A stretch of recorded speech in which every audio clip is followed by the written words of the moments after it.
Hello. Let me see. Am I live? How is everyone? Today we're going to be talking about Social Security as well as. Let me. Oh,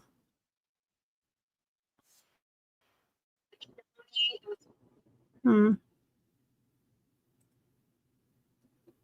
Oops.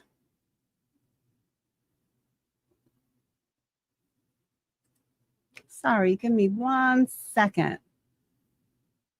Why did I click out of this? Let's see. Let's see. Okay. So today's topic, we're going to be talking about Social Security and some changes and things that are going on related to it, as well as, of course, tying it back to investing, which is the topic that I'm always talking about over here, and how we can plan better for ourselves so that we do not run into some of the situations that we're going to be talking about. Let me see. I had, of course, I wanted to do a couple of poll questions, but I did something there and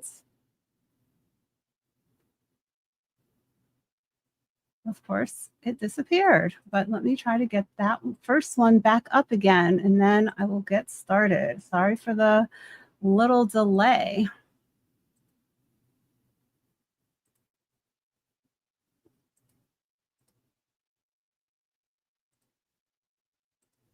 Okay, here we go.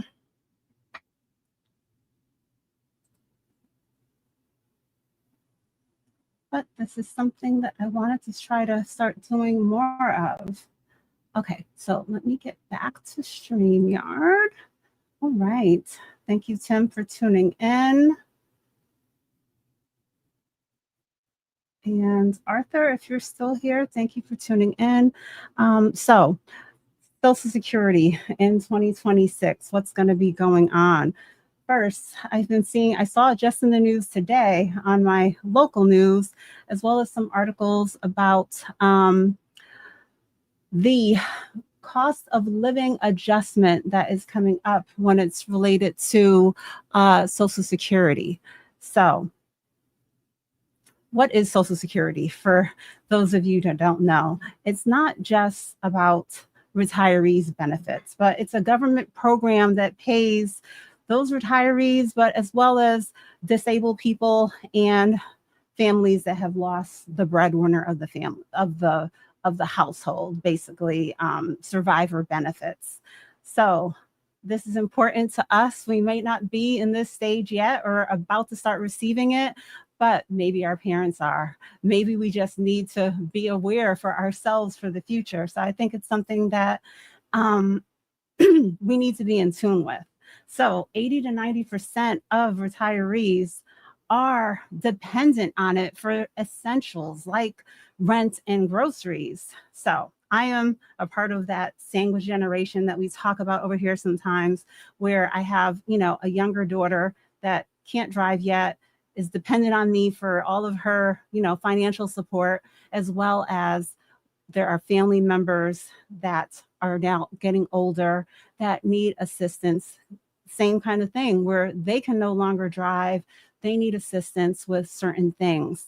So, or family members that cannot afford a car. Just we are like, I am in that stage where I'm in the middle having to help up and in the other direction down to the younger kids. So, when it comes to this cost of a living adjustment, this is a yearly increase that occurs related to Social Security. And it's with the hopes that it's keeping up with inflation. But how it is calculated is by the consumer price index, and that tracks the costs that working people are spending. So it might not be the best calculation as to how to increase people's Social Security. But like I was touching on, this is going to affect our families in some type of way, or we need to, as I said, get ready for it for what it might be for us in the future. So it's expected to be 2.5% increase. Hi, Rod and Eddie. Thank you for tuning in. So a 2.5% increase on this cost of living would bring us to, well, let me first say this. The average retiree is getting $2,000 per month. So a 2.5% increase would be $50 a month, $600 a year. So that is just one thing that I'm always touching on right there alone. What are your current expenses? Because why we're going to tie this back to investing for ourselves for retirement, because $2,000 would not be enough for me to live off of if I was suddenly totally dependent upon this type of payment. So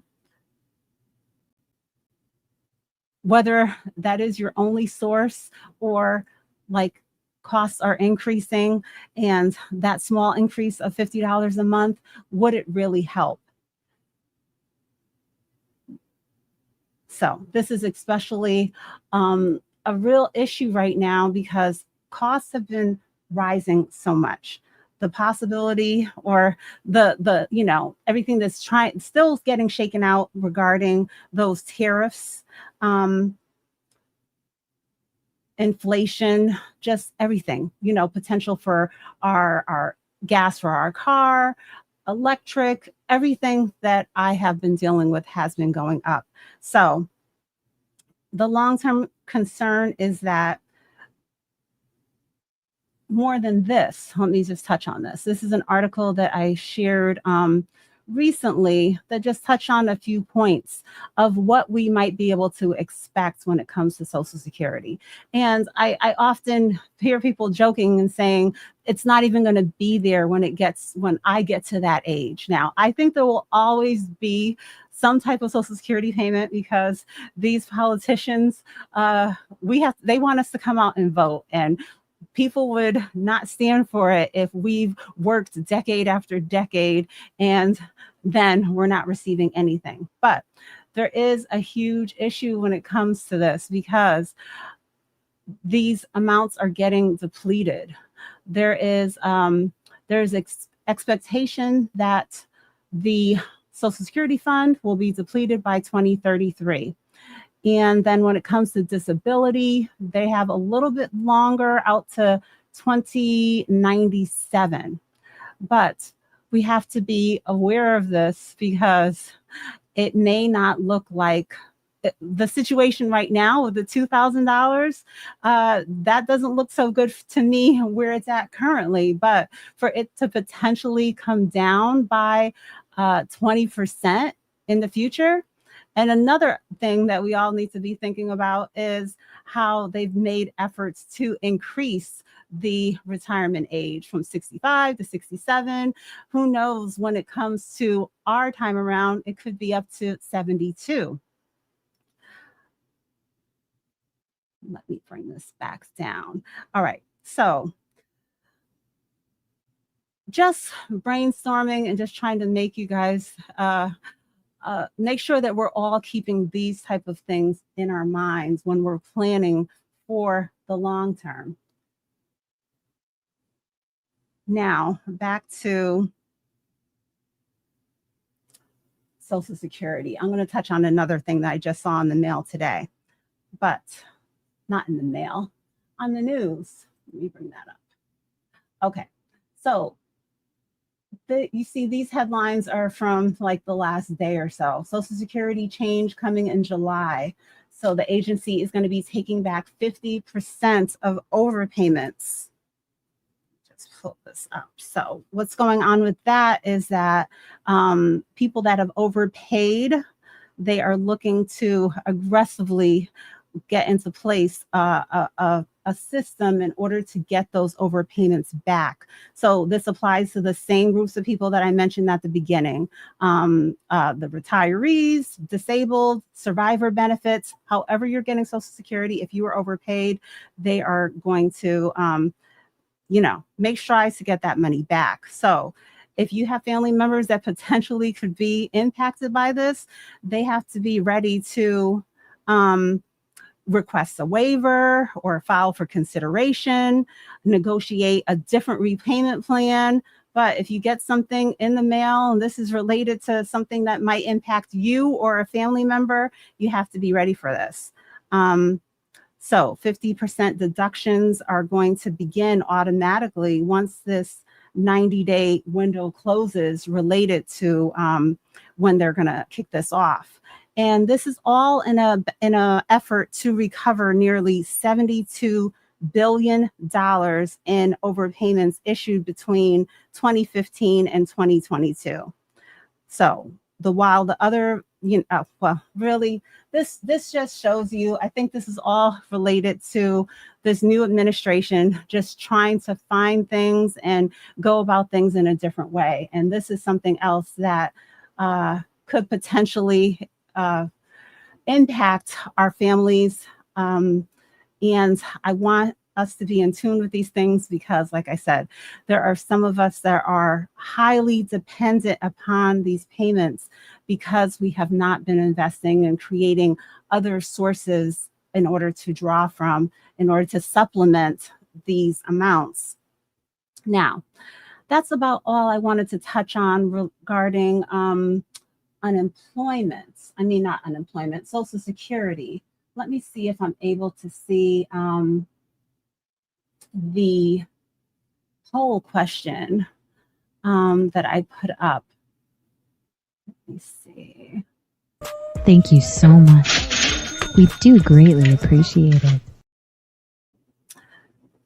Thank you, a brother of a certain age, for that super chat. Much appreciated. Let me go back to the chat. Now,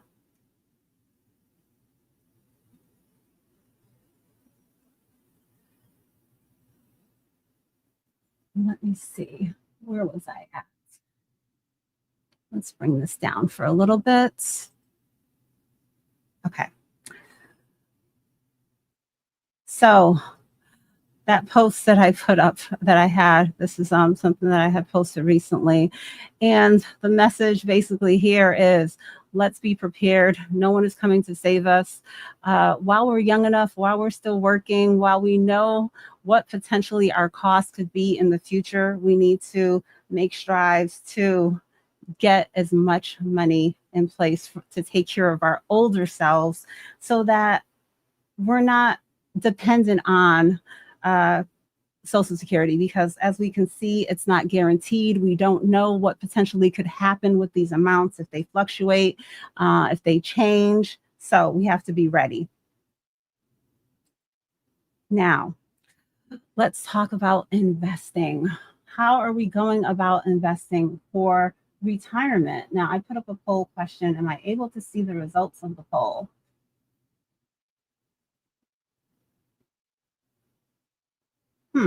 I don't see that the poll even is showing up. Did it not go through? Okay, here we go. I don't want to end the poll. I want to see the poll. All right, so 89% of you who have answered the poll so far are saying that yes, you are currently contributing to a tax advantage retirement account, and 11% are saying no. So for those of you who are not yet contributing, can you share why is that? Are you planning, do you think you'll be getting a pension? Do you work in a certain capacity, like a state job, that you don't have a concern of doing additional investing for the future? Or is it something that you are going to get to this year?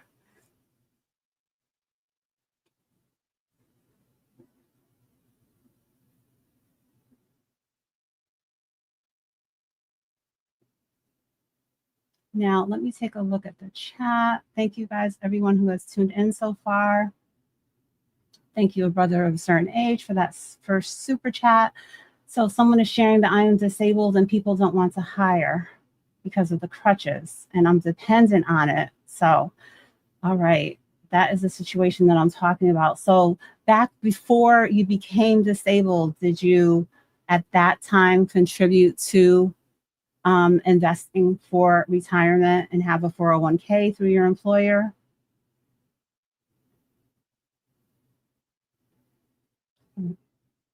Waiting for a market dip in order to invest a lump sum. Okay. Fast Eddie, what are you laughing about, Fast Eddie? Dividend income is your backup plan. Yes. Okay.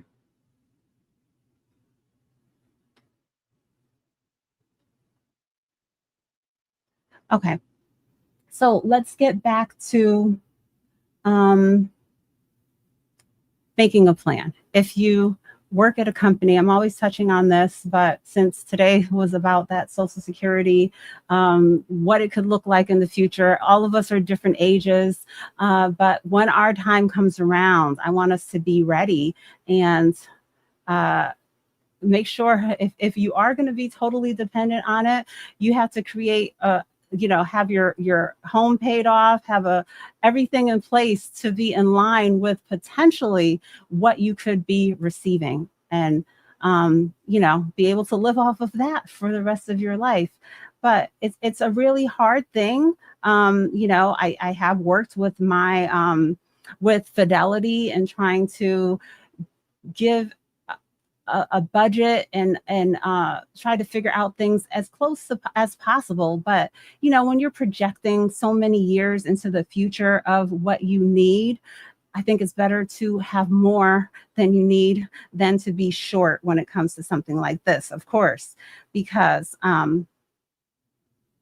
we don't know. There's so many variables with rising costs, with how long we're going to live. Those two alone are huge obstacles, but we have to try to make strides to see what we can do to take care of our older selves and not be in the situation where those necessities, the housing, the groceries, the utilities are so expensive, and $2,000. Someone already shared in the chat that they're getting a lower amount than that. We have to be ready for that and compare that to our current earnings.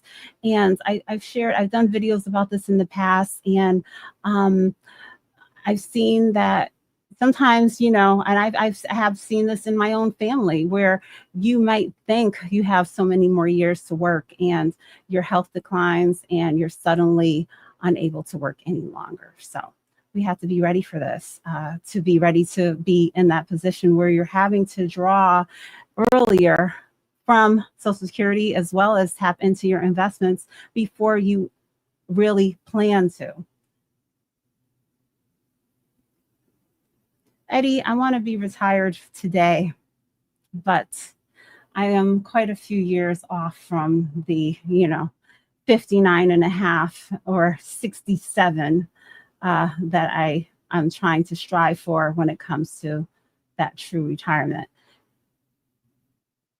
In 10 years, the market's going to be higher. In 20 years, it's going to be even higher. Are you retiring in the next 2 years? Are you posing this question to make sure that people are not thinking that it's too late for investing, Fast Eddie? DCA, most definitely. Every day for me. So now, I've made a couple of posts recently too about a plan on how much you're going to be drawing for retirement. I shared a clip recently, or I've done this before. I said I was in I've shared this story before. I was in a meeting, and the icebreaker question was, if you won $1 million, what would you do? And I was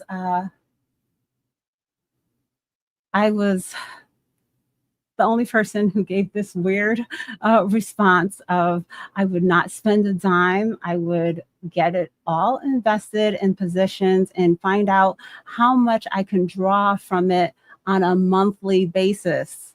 That's what I was thinking about, the long-term picture of $1 million, yeah, sounds like a lot. But if you want it to last and you want, to those dividends, to be invested, for it to be able to grow, and basically replenish itself, you're only going to be drawing less than $4,000, for example, from it on a monthly basis. So I would not be buying cars and spending and traveling, if that was not if that was my goal, to do those things and keep on working. Yes, I could do that. But if I wanted to say, is this going to be able to get that 9 to 5 off of the table for me, then most likely I would have to be very conservative with that amount of money in order to be able to do that. Health insurance alone, if I was to have to pay that out of my own pocket, would be $1,200 a month. I definitely know I'm in tune with all of my expenses.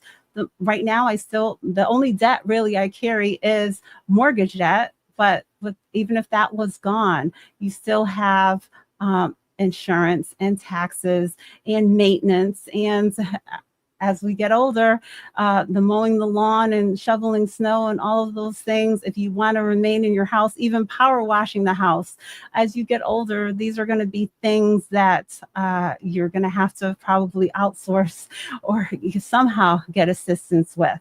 So just so many things to think about. But this is why, I am not a financial advisor, but just having these conversations sometimes I feel like is a way that we can kind of brainstorm all of the issues that we could run into, and then from there make a plan so that you can do better going forward and not be caught up in these type of situations that I'm describing here, of being dependent on Social Security, disability, of when you change jobs, if you change job quickly or for some reason they don't want to transition your amount that you've had so far and into your 401k, for example, they don't want to allow you to keep it there because it's below their particular threshold. I've heard people tell me that they've run into that a few times. And another issue is that, we're changing jobs more quickly nowadays than our parents, grandparents, are, the generations before us. So with that, it's another obstacle of keeping track of those investments from each company, making sure that we're not just turning a blind eye to it. Be on track where it is, as well as the performance, and not look to that investment account as a source of a loan when we run into issues as much as possible, because of the penalties, as well as you're cheating yourself on the goal that you were trying to accomplish here of taking care of your older self. So with that, get started investing and make sure that you are working to really truly say, I currently earn this month this much on a monthly basis or yearly basis.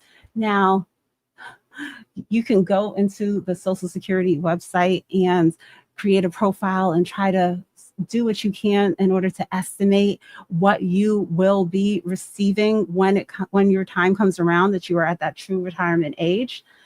But I don't really even concentrate on that so much. I just concentrate on my investment accounts. Whatever is there as far as Social Security when that time comes, as far as a pension, I should be receiving a pension from 2 companies that I've worked for.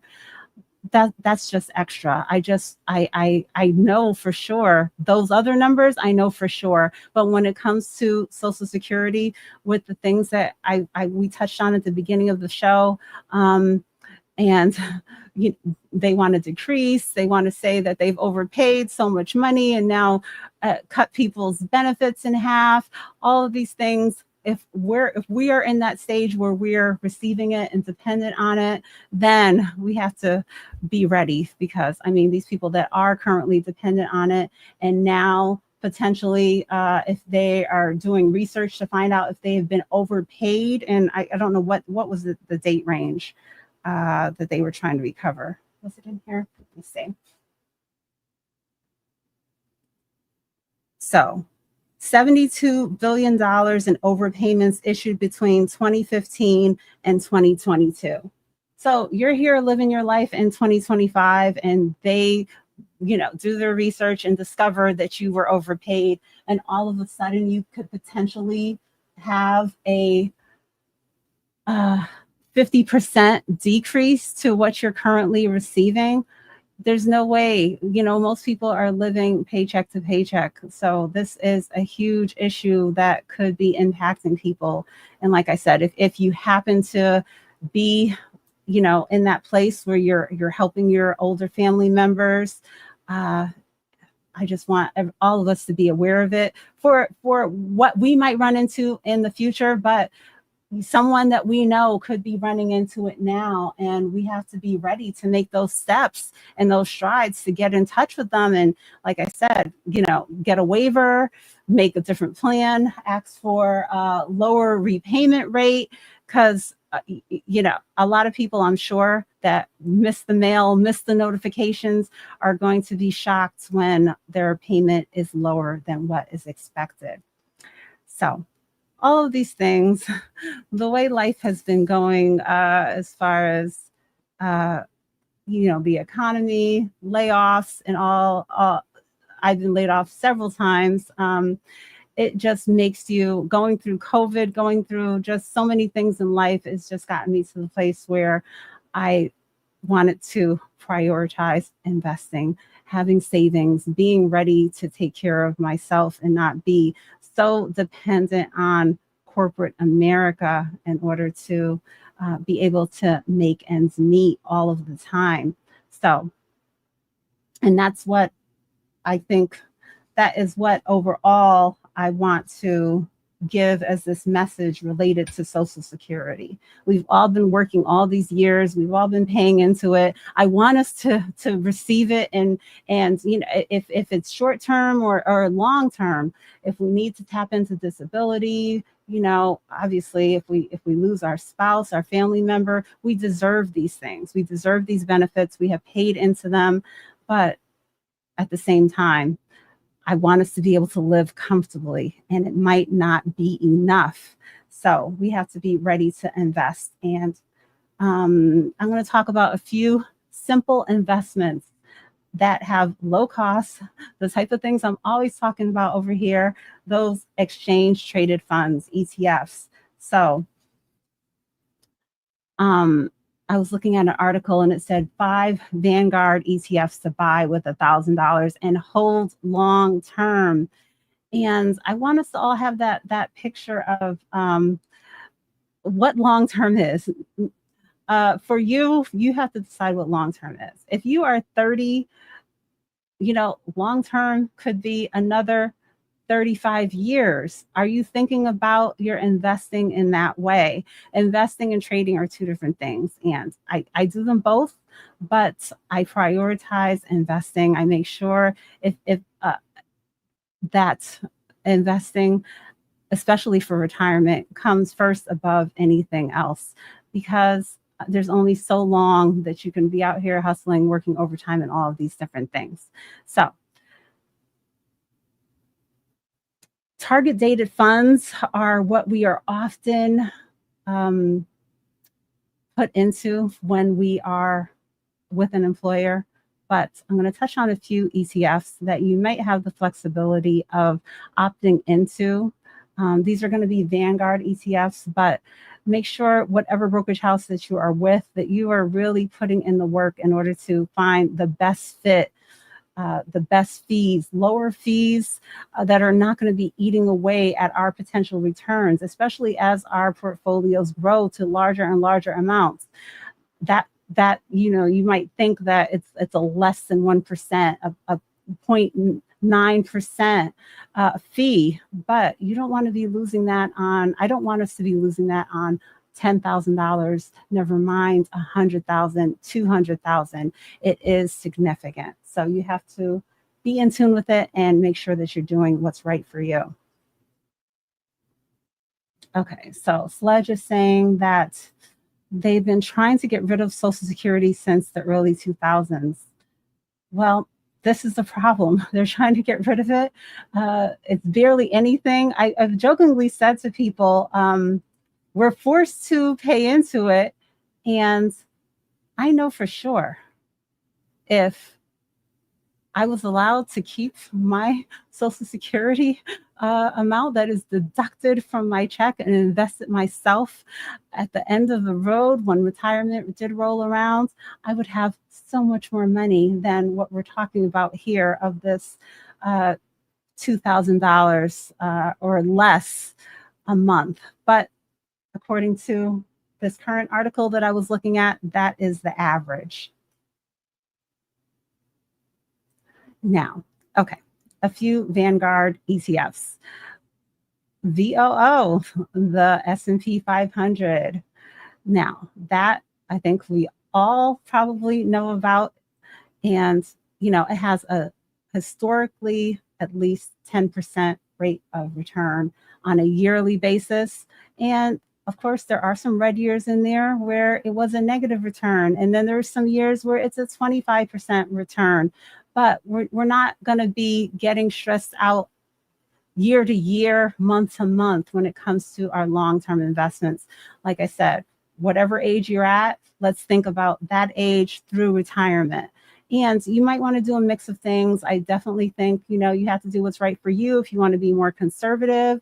But with the way the economy has been over the last few years, as well as just me knowing that I am mindful and staying on top of my investments, I definitely wanted to be in something more aggressive, more heavily into stocks as opposed to bonds because the growth is not there.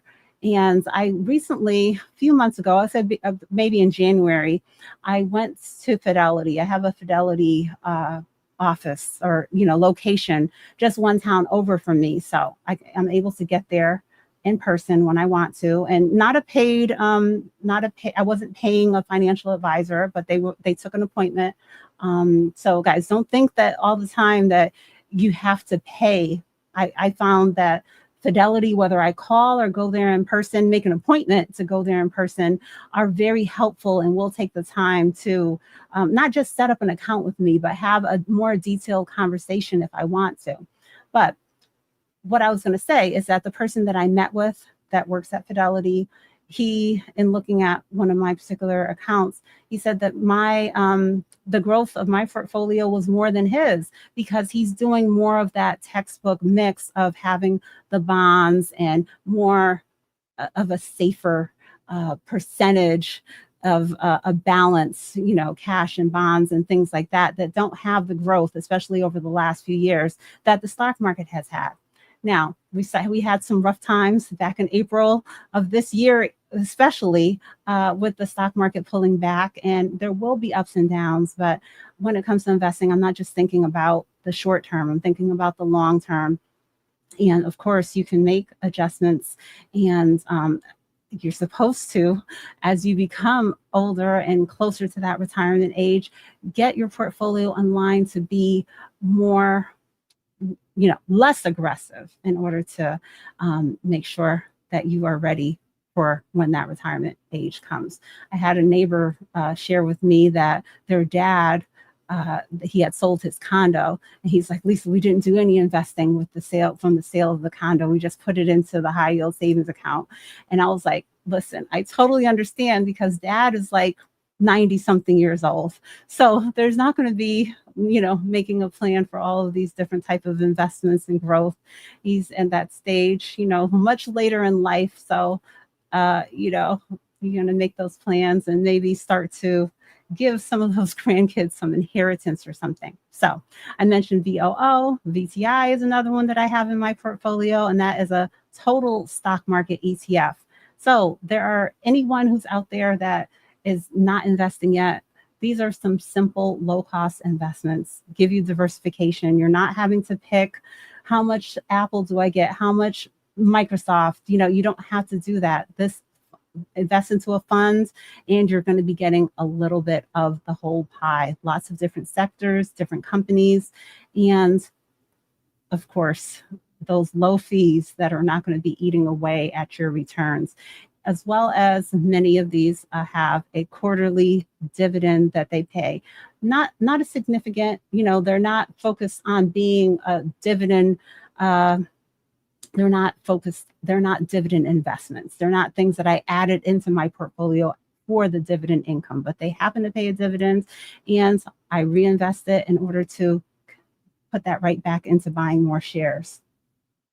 So thank you for tuning in, Nija. Let me see. All right, so I'm just going to give you the other three that were in this article. We have VUG, which is the Vanguard Growth ETF. So that focuses on fast-growing companies like Netflix. It's riskier, but it could be a higher potential, especially if you are younger and want something that is, like I said, more aggressive, in tune with what you are currently aiming for. Now, whatever your age is, I don't want you to be too aggressive. I don't want you losing any money. I don't use it as a potential. Let me say this. Investing does come with a risk, but when it comes to my portfolio, my risk is not great. It is a conservative portfolio. If there is something that is in there that is speculative, I have my stop loss on in order to make sure that I'm never caught up in any sinking ships. Now, okay, two more and funds that they shared: the Vanguard Dividend Appreciation ETF, which is ticker symbol VIG. So that invests in companies that pay dividends.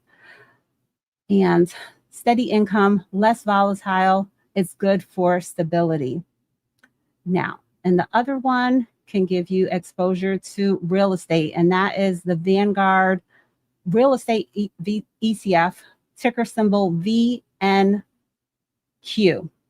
So malls, offices, those type of things, pays dividends, and it gives a little bit of variety to your portfolio. So even if you want to just do a mix of different ETFs, you can build a portfolio like that until you get ready to research and feel comfortable with those individual stocks. But you don't ever have to necessarily do that. You don't have to invest into individual stocks. You don't have to pick individual companies, and you don't have to trade. You can be 100% investor. You might hear you might want to do those things. If you do them, do your research, put the work in to learn, because I don't want any of us losing money. I want us to be successful if we do venture into those things. But you don't have to in order to build wealth. There is more easier, conservative ways to go about it. So okay. So those were just a few investments that I wanted to touch on. Your money will grow over time. I have an example here of $1,000 at an 8% yearly growth will get to over $20,000 by age 60. Now, I know no one of, especially our teenagers, they don't want to hold on to $1,000 until they are 60. But we have to work to instill in them the concept of saving and investing, and just get them on track as early as possible. In my opinion, that's what I am doing over here, and this is the journey that I'm sharing. I don't want my daughter to be in the same situation that I was. And I hope she listens, because there's no reason to be burdened by credit card debt. There's no reason to get off to a late start when it comes to investing. There's no reason to get yourself into these situations where you're living above your means. Make sure that you're buying a car, getting into an apartment, a lease, that is in line with what you can afford. And what you can afford That means what you can afford without putting 100% into that. You have to be making from the start, making that plan that you're going to have that money left over for saving, investment, entertainment, all the other things too. So you can't have yourself too heavily weighted into car payment and vacations, and then there's nothing left. But that's something we have to work on from when they're young in order to just show them the big picture on having a plan. So you don't have to be rich, you don't have to be a genius. It's just investing is not hard. That is a message that I always like to bring here. And just get started, make good choices, and make sure that you are ready to hold on, give it a chance to grow. Don't tap into it as soon as it starts to go up a little. Don't sell out as soon as it drops. Put the work in beforehand so that you can have the confidence to deal with the ups and downs of the stock market. I'm going to share a picture, this is going to, let me share year to date on the S&P 500, for example, here.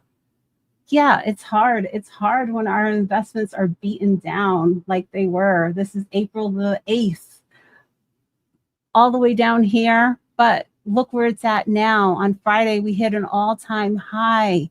So what we should have been doing is realizing that if you're going to invest into the top 500 companies in the U.S., the U.S. economy is going to come back. It's going to recover. And what we need to do is invest and be in tune with when we're going to be able to or need to tap into these investments. And then from there, give it time. Don't be stressed out, and give it that time that it needs to recover. But with this administration, with all these different things that goes on, with war, the stock market is going to move like this. Your retirement account is going to move like this. It's not just about those things that you do on your own. My retirement accounts were down by tens of thousands of dollars, but they've come back. And I did nothing while they were coming down. I'm not gonna let that bother me, because my eyes are open to it now more than ever. And even when I wasn't that in tune with paying attention to what was going on in the economy and the stock market, I just always continue to just contribute to my 401k at work, even those months when I wasn't looking at it on a regular basis. But now I am. And it's obviously not nice to have to see your portfolio down, but I just completely put it into my mindset. I just get it focused on what am I invested into, and do I have time for it to recover? Do I have time to invest more heavily right now? Because I know that this is something that is going to recover strong. So I just keep my mind on that and just keep on going. So the big picture of what we went over today is that Social Security, this cost of living adjustment that we took a look at, may not keep up with the retirees' costs. The program could be facing significant cuts by 2034. So how does that line up with your potential retirement age and when you might be wanting to tap into retirement? You can go ahead now and figure out what your Social Security payment would be today. But if this really does happen in 2034, then how much of a percentage less could you potentially be getting? So what is the solution? Make sure that we're investing and building our own safety net so that we have additional money to draw from our own investments, in addition to these things that we deserve. We've been working, we've been contributing, but it's not going to be that much is what it seems like it's boiling down to. So remember, start as early as possible. Encourage our kids. This one, be there to help them. I know some people are not transparent and don't want to have these conversations. This is something I also shared recently, that it's kind of one of those taboo things about talking about money. But our grown kids, in their 20s, they may not want to come to you as they start their job and they start their investing journey. But over the years, if you've been having these type of conversations with them, maybe they'll be more comfortable. If they're willing to have the conversations, build up your knowledge, be ready to try to support them so that they can be on track from day one, is what I'm trying to say. If my daughter, when she starts working, if she's in that type of situation, I definitely hope that she comes to me and other family members so that we can help her on that path. Sledge, I will give you an update on that tomorrow. I'm fingers crossed. So let's see, did I cover everything that I wanted to? I'm going to take a look at the chat, but I think I touched on everything that I wanted to. Some simple investments, as well as having your eyes open to what Social Security could look like, what issues people might be running into right now with them trying to recover overpayments. So Nija is having these conversations with her 16-year-old son. That is great. But yeah, I know it depending on the household that you came from. Like I said, I've shared in the past, I came from a household where I'm sure it was paycheck to paycheck. There wasn't going to be conversations about investing and saving and credit card interest rates and making sure not to carry any debt. I don't think that was on anyone's mind of what the current situation was on a day-to-day basis. But now I'm in that place, and so I want to have those conversations with my family. You'll be able to retire early, Lisa. You thrive. With drive, perseverance is phenomenal. Thank you so much, Rod. Okay, let's see. Let me go back and see if there's any questions that I missed. Consistency is key, most definitely.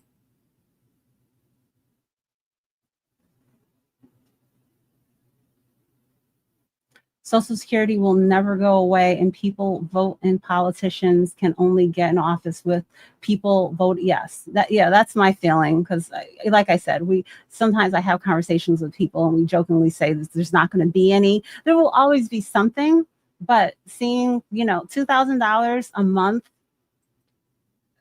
have your head around that. That is the average, but the average, that means a lot of people are getting less than that. Thank you, Anthony, for tuning in.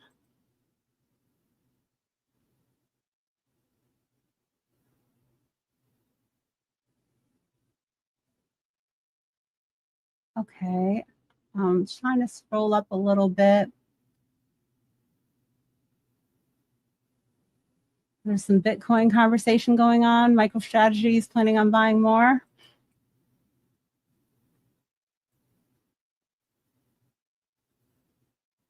Pipeline's favorite thing, Bitcoin.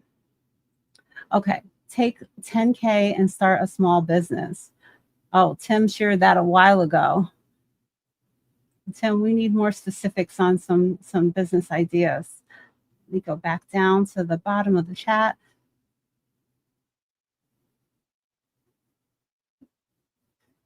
Rod is saying 2K a month. You can't call that security. Nope. Most likely it will not be. I've seen a couple of on my local news, I've seen lately a couple of food pantries that are, they're empty, and they've lost their funding, and people are coming, and they're unable to support the community the way that they have been. And it's really sad, because they are dependent upon this to supplement their groceries. I know my grandmother that passed away in 92, and she ran the food pantry. She didn't run the food pantry. She went to cook the community supper like every Tuesday at the church.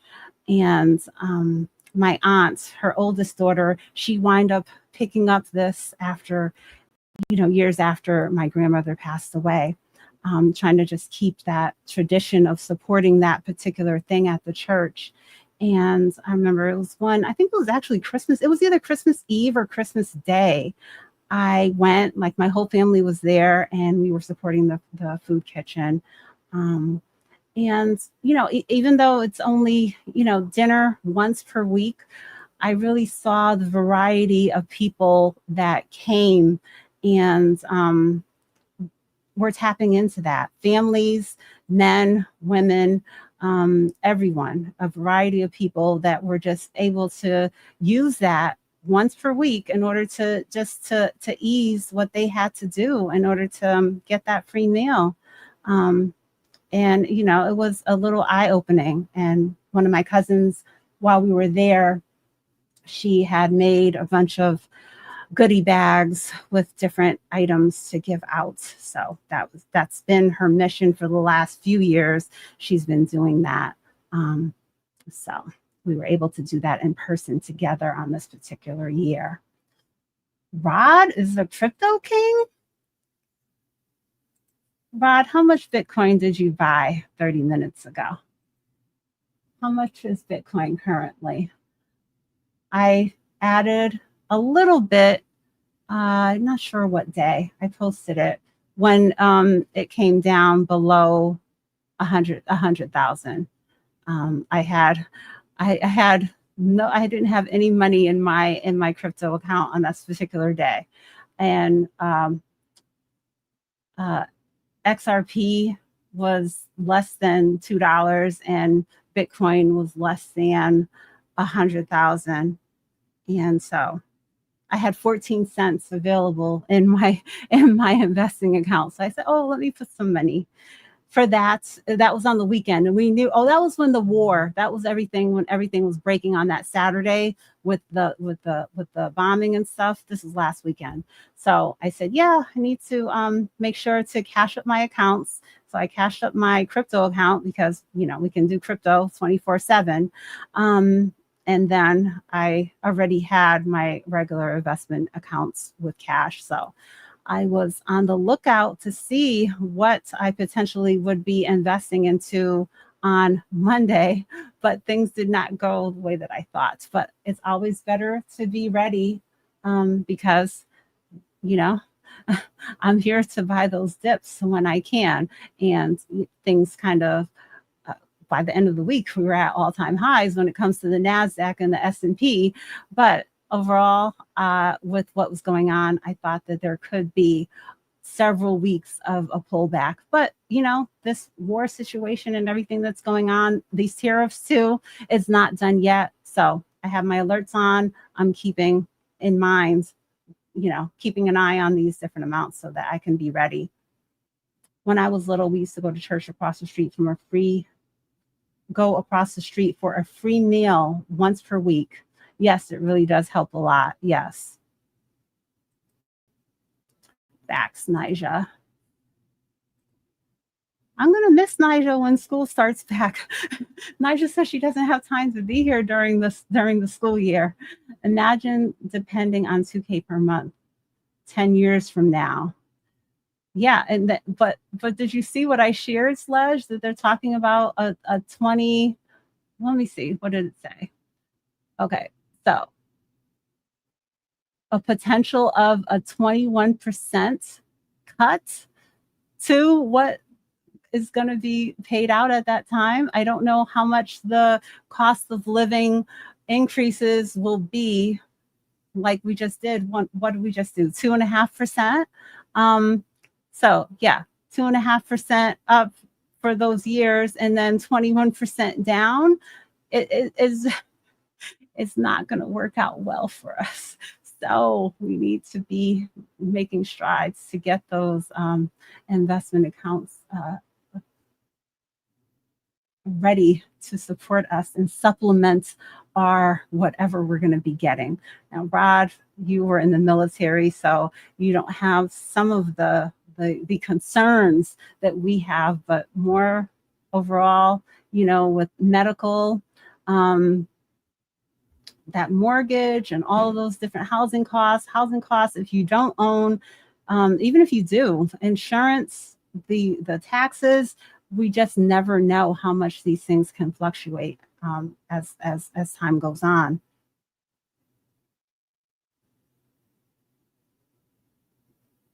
Hello, SBK. Nice to see you. Investing with Rob. I believe that during times of war is the best time to invest. Well, I think I touched on this last week that, when these certain traumatic things happen, which are really horrible, usually in the next year after, the economy is thriving very significantly, more than the average, that 8 to 11%. Those are when we usually have those years where we are up 20%. So, now that I'm, in a different place, when I was younger, all I did was that percentage to the 401k, and that was that. But now that I do more than that, I have my own IRAs, I have my taxable accounts. As long as my budget allows for it, I can do extra when times are like this, when I am in tune with the opportunity that is in front of me, and not going to let any of these years intimidate me and let me lose any opportunity going forward. So I've been getting a retirement check since 2009, and my medical is free. So I'm somewhat ahead. However, things can change. Okay. All right. It's good that you're open to the thought of that, but and I'm not trying to say that you have it easy. I know you did many years in the military, and you thank you for your service, and you deserve the things that are a part of being a veteran. But yes, I'm just talking to the majority of us here who are most likely not going to be able to tap into anything like that in order to, deal with health insurance, Medicaid, all of these different things. It's so significant as far as costs, as well as the different states that we live in, So let me see. Let me take a look. I always get up here and I get so caught up. Let me see if we can maybe do a couple more poll questions before we wrap up. Let me see. Oh, let me go down, and I will take another look at the chat.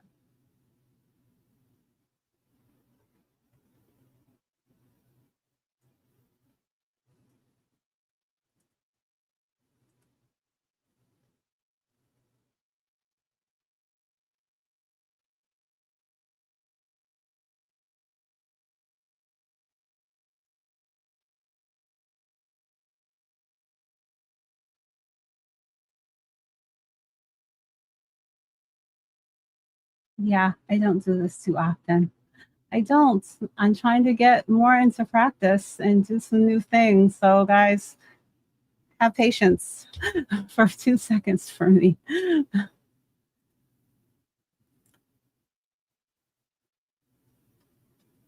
Okay, let me pop back over and see what's going on in the chat.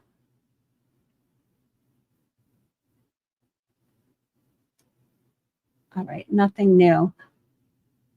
Okay.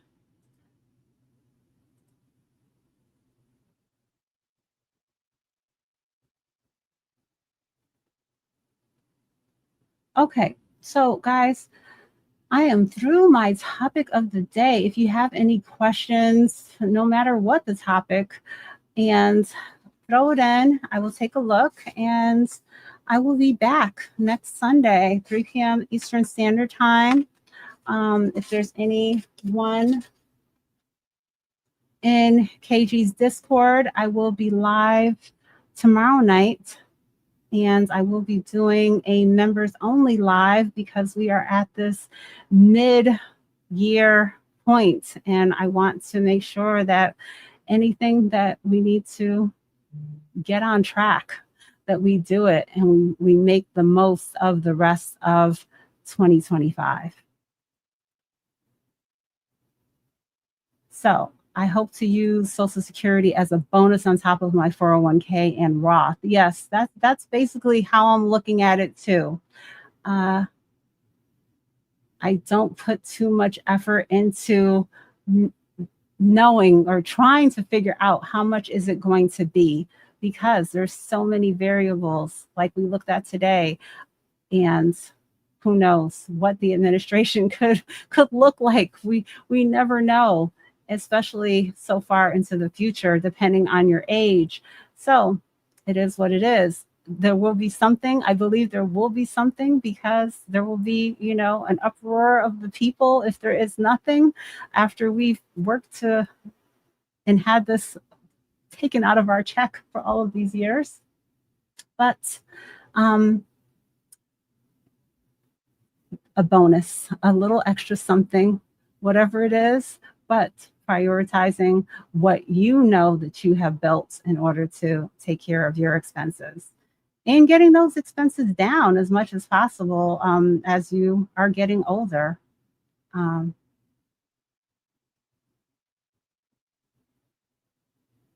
Nija, I haven't said that the whole show. Guys, give the live a thumbs up. Hit that notification bell, set it to all. If you're not subscribed, subscribe to the channel. If you enjoy this type of content, we talk investing, budgeting, saving, all things about money over here. But yeah, let's see.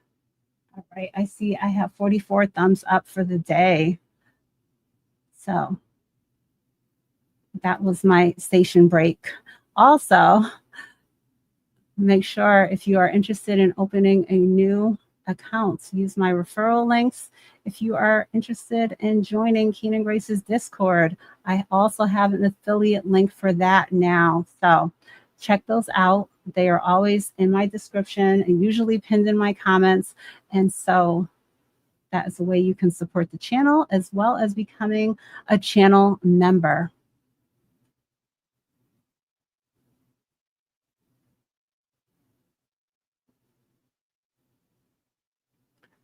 Okay, so I'm going to wrap it up for today. I'm just going to take a look at that last poll question that I put up, and I will see you guys next week. Let's see what is the result of this last poll question. So we have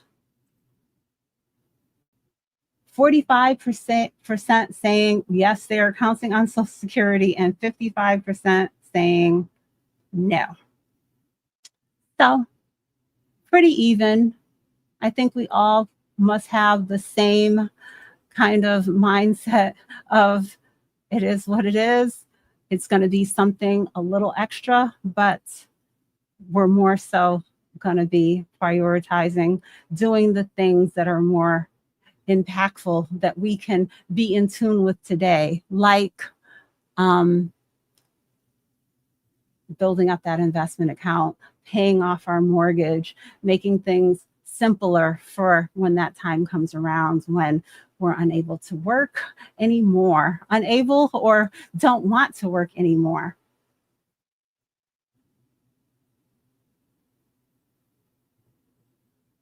Any income that I make, I invest 5%, save 5%, make sure everything is paid, and then I live.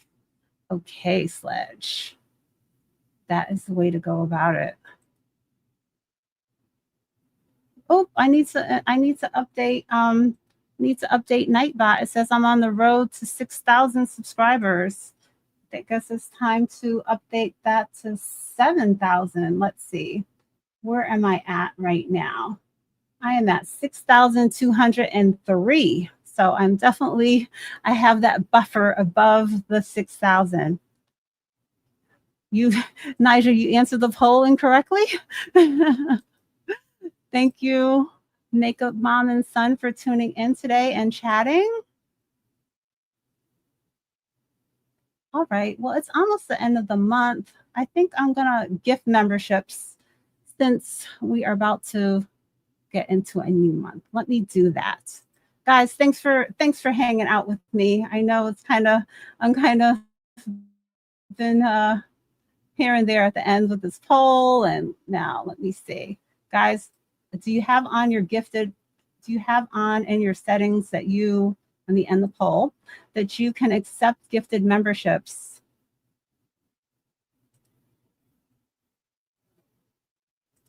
You have to have that turned on in your settings.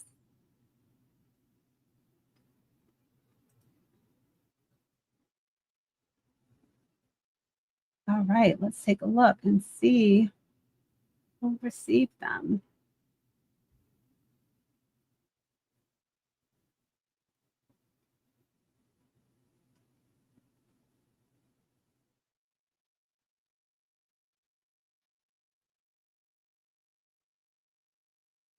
Okay, so we have Jamie, Jesse, Mario, Wellington, and Vernon. Congrats. Does it show up here? No, it doesn't show. It just shows that I gifted the memberships. It doesn't show the name.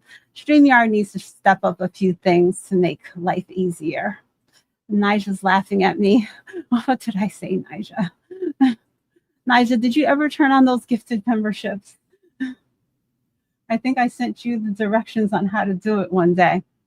But that's it for today. Thank you guys for tuning in, and I will see you next week. Stock it up, stock it up, stock it up, stock it up, stock it up, stock it up, stock it up. It's Lisa J Stocks. It's Lisa J Stocks. It's Lisa J Stocks. It's Lisa J Stocks. Hey, stock it up, stock it up, stock it up, stock it up, stock it up, stock it up, stock it up. It's Lisa J Stocks. It's Lisa J Stocks. It's Lisa J Stocks. It's Lisa J. Yeah, yeah. Like, share, subscribe.